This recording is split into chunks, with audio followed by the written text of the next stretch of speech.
Saya atas nama Yasir Setian Rai dengan NIM 60 200 124 150 dari kelas C akan menjelaskan tentang apa itu enkapsulasi.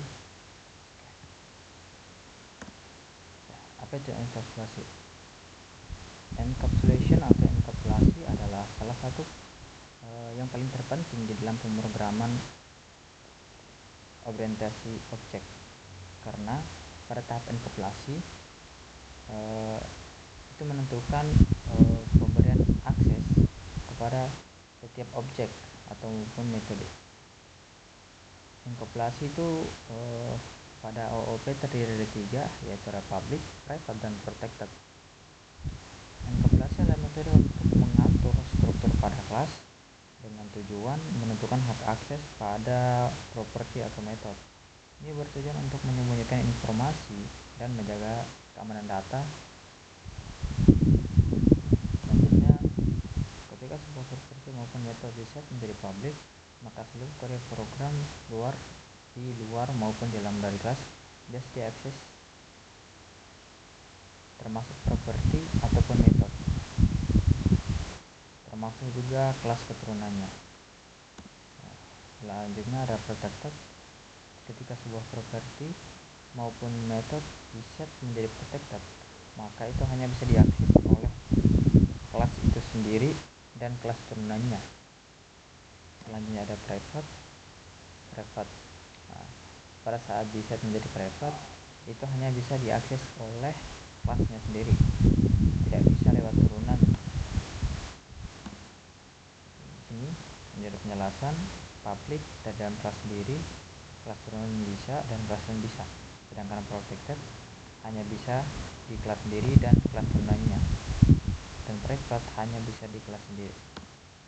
Selanjutnya ada getter dan setter, di mana getter itu untuk mendapatkan atau mengakses nilai dari sebuah atribut yang bersifat private atau protected. Terus setter itu mengubah atau menetapkan nilai dari atribut. Setter memungkinkan kontrol terhadap bagaimana nilai tersebut diperbarui. Dengan menggunakan getter dan setter, kita memungkinkan untuk mengimplementasikan logika tambahan seperti validasi data atau format tertentu saat nilai atribut ditetapkan atau dibaca. Ini ada contoh getter. Ini setter, diatur nama nanti dikasih masuk dan umur dikasih masuk. Setelah itu akan diambil oleh get ini dan akan ditampilkan seperti ini tampilannya, outputnya. Selanjutnya, mengapa menggunakan getter dan setter? Yang pertama ada alasan di mana keamanan. Di mana getter dan setter itu melindungi data dari modifikasi langsung sehingga hanya bisa diakses atau diubah melalui metode yang sudah ditentukan. Kedua, ada kontrol penuh yang dimana pengembang bisa menambahkan logika seperti tadi validasi pada saat menetapkan nilai dengan setter atau mengakses nilai dengan getter. Dan ketiga ada enkapsulasi, yaitu menjaga data agar tetap aman dan tidak terpapar keluar kelas. Ini implementasi dari enkapsulasi yang membungkus seluruh program, dan ini ada set username dan password di mana pada tadi lentera. Oke, keamanan data. Yang pertama, enkapsulasi meningkatkan keamanan data dengan membatasi akses langsung ke atribut. Dalam contoh di atas, password disembunyikan dengan dijadikan private. Hanya metode verify password yang bisa digunakan untuk memverifikasi token.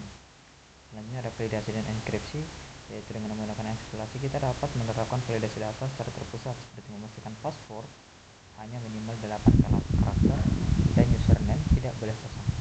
Pada contoh di atas, password juga dienkripsi menggunakan fungsi password hash sebelum disimpan. Kemudian akses. Enkapsulasi memungkinkan kita untuk menentukan siapa yang dapat membaca atau menulis data tertentu dengan menempatkan logika akses di dalam metode kelas.